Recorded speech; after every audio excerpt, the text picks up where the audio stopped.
Joe? Before these Cleveland matchups, you talked about how this is kind of like a little bit of a playoff mini-series, and after last game, you talked about how that felt like a real playoff game. So, what brought that competition out of you guys, and how excited are you to make 500 adjustments tonight?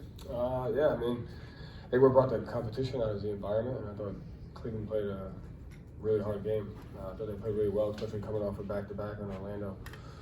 And I thought our guys did a good job of just sticking with it. So tonight it gives you the opportunity to kind of look back on what we did well, and then we went to a few adjustments last game, and we'll see if those work again or if we want to go to something different. So it's just a good opportunity. Our guys are open-minded, and as long as we maintain the level of effort, we can go to a couple stuff. But just excited to see what the game presents tonight.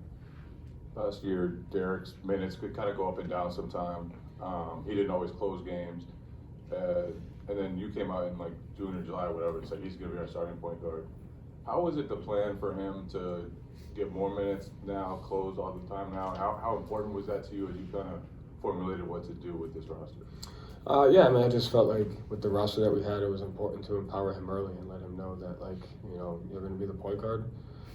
You dictate the pace of the game, and you kind of dictate the temperature of the game, with your ability to make plays and your ability to defend at a high level. And so I just thought that was of importance, that when he's empowered, it makes our team different.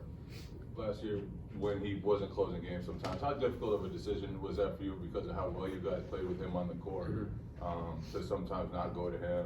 And how important is it now for him to be on the court all the time in those kind of high leverage moments? Yeah, I mean, I think when you have multiple starters, whether it's last year's team or this year's team, there's going to be moments where someone's going to have to not finish the game. We haven't gotten into that yet, but when you start getting into matchups and you start getting into lineups and things that may make sense for one game or in a playoff series, that's going to happen. So anytime you have a group of guys where all of them are a good option, but you got to go to one, it's a tough decision. But at the end of the day, as long as we understand that winning is the most important thing, I think that can negate some of that, Joe, nothing official on Twitter yet.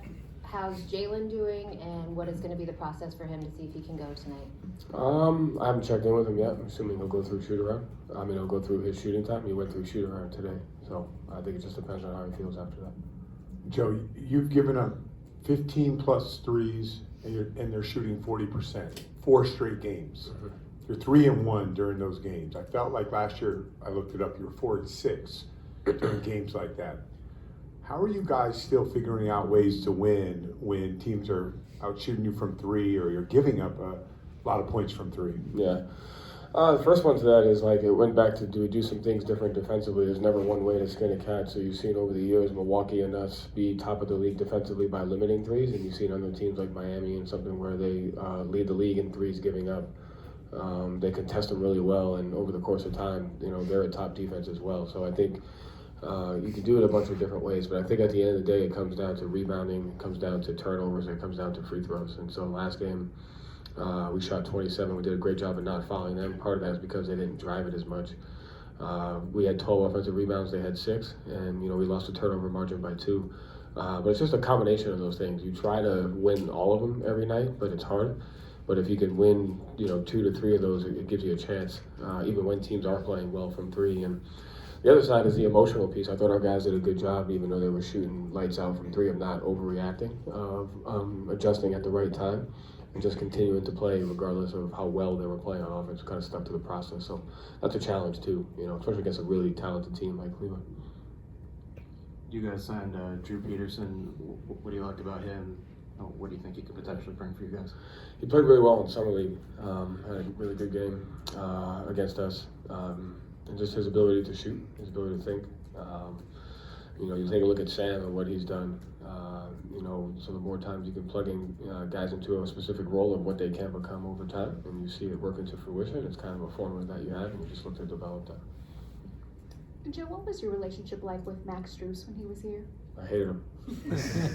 Oh, because he was on their D2 guy? Or what? No. I loved him. He was awesome. Tell you what, we played softball at Fenway once. I've never seen a guy hit it as far as he did and crushed it. It was one of the most impressive things I ever seen.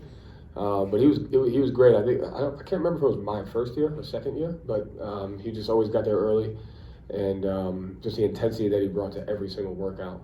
You could tell he was going to make it regardless of the situation that was in, just because of the mindset that he brought. And so, really happy for him, really proud of him, and he just continues to work. So I'm glad to get a chance to coach him. Because of that, and knowing where he came from and where he was at when you knew him, what is it like for you to see the success that he is having now?